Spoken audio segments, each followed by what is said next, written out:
Chers amis de la famille Apicience francophone dans le monde, bonjour et bonsoir. Nous sommes le 1er février. J'espère que vous vous portez tous très bien et continuez à progresser dans votre vie. Remercions le Seigneur pour la vie que nous recevons aujourd'hui aussi et tout ce qu'il nous faut pour continuer à vivre au sein de cet univers magnifique qu'il a conçu par sa pensée. Merci beaucoup, Seigneur. Aujourd'hui, j'aimerais partager avec vous une parole du Seigneur qui incite une profonde réflexion sur soi. Ceux qui sont détestés par les démons, ce sont d'abord des personnes honnêtes qui ne mentent jamais. Ceux qui vivent de manière honnête, sans jamais mentir, apparaissent aux yeux des démons tout à fait embêtants et répugnants, difficilement fréquentables.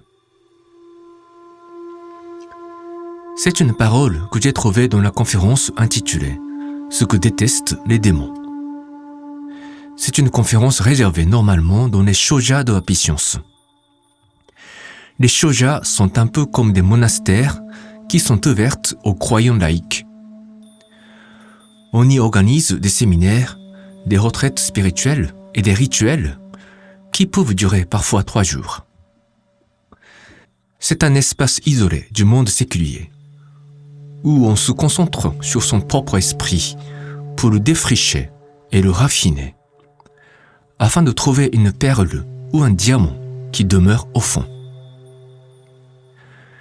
C'est aussi restaurer la liaison spirituelle qui nous relie au monde céleste, aux anges et surtout au Seigneur El-Cantaré. Après une profonde expérience vécue dans le temple, les enseignements d'Apicience ne sont plus que de simples théories. Cela devient une réalité qu'on vit chaque jour. On comprend enfin la hauteur infinie de chaque enseignement du Seigneur et qu'on doit apprendre à baisser sa tête pour l'accepter humblement. Cet approfondissement de la foi nous procure vraiment la joie et la quiétude intérieure. C'est une sensation que beaucoup de nos contemporains semblent avoir laissée de côté. C'est quelque chose qu'on réalise uniquement en se retrouvant dans ces lieux. Notre souhait est de construire de tels sites spirituels dans chaque pays, voire dans chaque ville, dans chaque commune. Mais en attendant, je vous recommande de faire vraiment des efforts pour économiser et pour voyager jusqu'au Japon, pour vivre ces expériences qui sauront peut-être transformer votre existence à jamais. Revenons à la phrase de Maître Okawa. Dans cette conférence, Maître Okawa énumère 3 points que les démons détestent chez les humains. Ce sont des points que Maître Okawa a lui-même trouvés en étant réellement confronté aux attaques de ces esprits néfastes qui existent bel et bien. L'existence des démons, tout comme celle de l'enfer, est une réalité. Ce n'est pas une fable, une invention des religions pour faire peur aux gens. Je me souviens encore de la conversation avec un Haïtien que j'ai rencontré il y a plus de 10 ans. Il n'a pas voulu croire à l'existence des démons en pensant que c'est une illusion du vaudou qui doit être chassé à la lumière des religions plus modernes, comme le christianisme ou l'islam. Je comprends mieux maintenant son point de vue.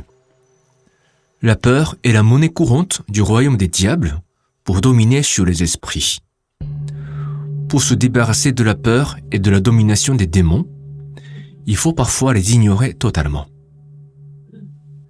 Mais comme leur existence est réelle, nous devons apprendre comment y faire face, sans en avoir peur. Souvent, la peur est une illusion qui s'efface dès qu'on est résolu d'y faire face. Le secret pour comprendre tout cela, c'est cette vérité qu'ils vivent dans un monde de pensée, où tout est régi par la loi de la pensée. Dans cette loi, ce que nous devons apprendre en premier, c'est que 2 êtres qui partagent un mode de pensée similaire s'attirent. si nous sommes constamment sous l'emprise des attaques des esprits néfastes, c'est parce qu'il y a en nous quelque chose qui les attire. Il faut dès lors essayer de comprendre en quoi cela consiste. Et Maître Okawa nous enseigne que les démons détestent ceux qui sont honnêtes, qui vivent sans mentir. Je ne sais pas si vous avez eu l'occasion de vous demander en quoi constitue une vie honnête, sans aucun mensonge. Qui parmi nous vit sans jamais mentir? Qui d'entre nous a pu se maintenir dans une honnêteté sans faille? Repensez un instant à ce qu'ont été vos pensées hier. Il n'y a eu absolument aucun mensonge? En fait, nous pouvons nous retrouver dans des situations où nous pensons être autorisés à ne pas dire la vérité, pour des raisons que nous pouvons évoquer sans fin. C'est vrai que parfois, être simplement honnête n'est pas une bonne chose. Mais il nous faut comprendre le principe, au-delà des circonstances mondaines et sociétales. Le mensonge attire des esprits maléfiques et les démons. L'honnêteté fait partie de notre nature innée et le mensonge crée des ombres sur notre conscience. À l'excès, ces ombres vont créer des nuages sombres qui nous empêcheront de recevoir la lumière divine qui nous est constamment déversée et commenceront à attirer l'énergie inverse, celle des démons. Ce principe agit indépendamment de règles ou de codes de chaque société en ce monde. Même si vous êtes à un poste où vous pouvez légitimement mentir aux gens, en raison de votre responsabilité sociale, spirituellement, vous risquez de vous créer des ombres chaque jour et de vous attirer des démons qui vont influencer très négativement sur votre parcours professionnel, au final. Les croyants du Seigneur ne doivent jamais oublier, un seul instant, qu'une vie sans la lumière du Seigneur est un échec. Quel que soit le statut, le revenu, la renommée ou la célébrité que nous aurons gagné à la fin de notre vie. Je vous invite tous à réfléchir si vous menez une vie honnête, sans trop mentir, sans trop chercher à tromper les gens à des fins égoïstes. Dans ce genre de travail, il faudra essayer de sentir au niveau de votre âme de quoi Maître Okawa parle.